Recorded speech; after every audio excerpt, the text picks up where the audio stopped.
ಇನ್ನೊಂದಿನ ಗೊತ್ತಾಗ್ಲಿಲ್ವಾ? ಇವನನ್ನು ಯಾವಾಗ ಸಾಯಿಸಬೇಕು ಅಂತ ನಾನು ಡಿಸೈಡ್ ಮಾಡಿ.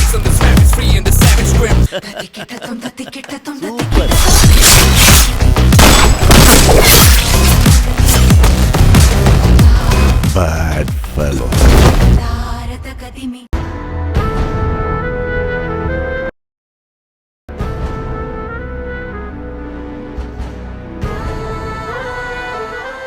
ನಿಮ್ಗೆ ಹೇಗೆ ಹೇಳ್ಬೇಕು ಅಂತ ಗೊತ್ತಾಗ್ತಿಲ್ಲ. ಕೃಷ್ಣನ್ನ ಅವರಮ್ಮ ಬಂದು ಕರ್ಕೊಂಡು ಹೋಗ್ಬಿಟ್ರು. ವಾಟ್? ನಮ್ ಕೃಷ್ಣನ?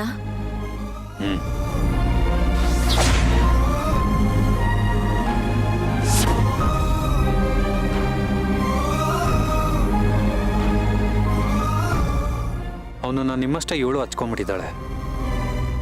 ವಿಷಯ ಗೊತ್ತಾದಾಗ್ಲಿಂದ ತುಂಬಾ ಅಪ್ಸೆಟ್ ಆಗಿದ್ದಾಳೆ. ಯಾರ ಜೊತೆನೂ ಸರಿಯಾಗಿ ಮಾತಾಡ್ತಿಲ್ಲ, ಸರಿಯಾಗಿ ಊಟ ಕೂಡ ಮಾಡ್ತಿಲ್ಲ. ಅವನನ್ನ ನಾವೆಲ್ಲ ತುಂಬಾ ಮಿಸ್ ಮಾಡ್ಕೊಳ್ತಿದ್ದೀವಿ.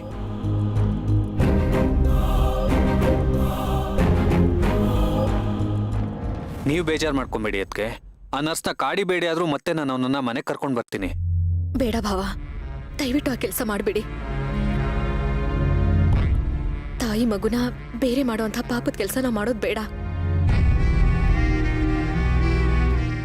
ಹೇಗೋ ತಾಯಿ ಮಗು ಇಬ್ರು ಒಂದಾದ್ರಲ್ಲ, ಅವರು ಬೇಗ ಹುಷಾರಾದ್ರಲ್ಲ, ಅಷ್ಟೇ ಸಾಕು.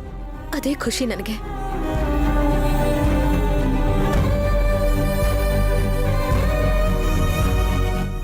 ಈ ಮಗು ಮಾತ್ರ ಅಲ್ಲ, ನಿಮ್ಮ ಮಗು ಕೂಡ ತನ್ನ ತಾಯಿನ ಸೇರ್ಬೇಕತ್ಗೆ. ಆದ್ರೆ ಇವಾಗ ನನ್ಗಿದ್ದಿದ್ದು ಒಂದೇ ಒಂದು ಸೋರ್ಸ್ ಅಂದ್ರೆ ಆ ನರ್ಸು.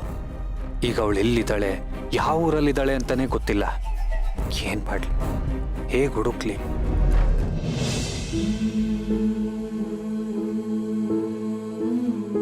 ನೀನು ಸೇವಂತಿಗೆ ಹರ್ಟ್ ಆಗೋ ಥರ ಮಾತಾಡಬಾರ್ದಾಗಿತ್ತು.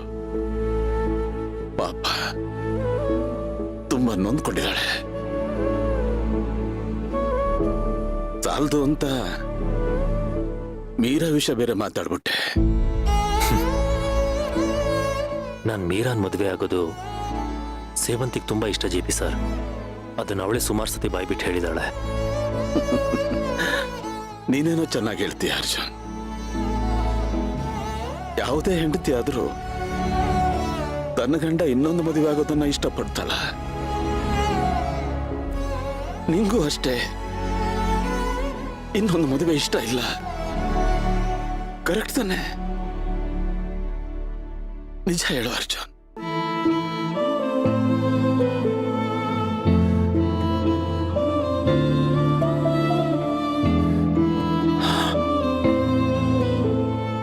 ಸೇವಂತಿ ನನ್ನ ಮಗಳು ಅಂದ್ಕೊಂಡು ಒಬ್ಬ ಅಪ್ಪನ ಸ್ಥಾನದಲ್ಲಿ ನಿಂತ್ಕೊಂಡು ಬೇಡ್ಕೋತಾ ಇದ್ದೀನಿ ಅರ್ಜುನ್.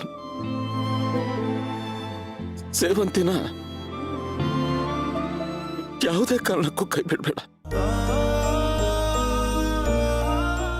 ಅವಳ ಹಿಂದೆ ಬೆನ್ನೆಲುಬಾಗಿ ನಿಂತ್ಕೊಂಡು ಅವಳನ್ನ ಕಾಪಾಡು ಪ್ಲೀಸ್.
ಚೆನ್ನಾಗಿದ್ಯಾ?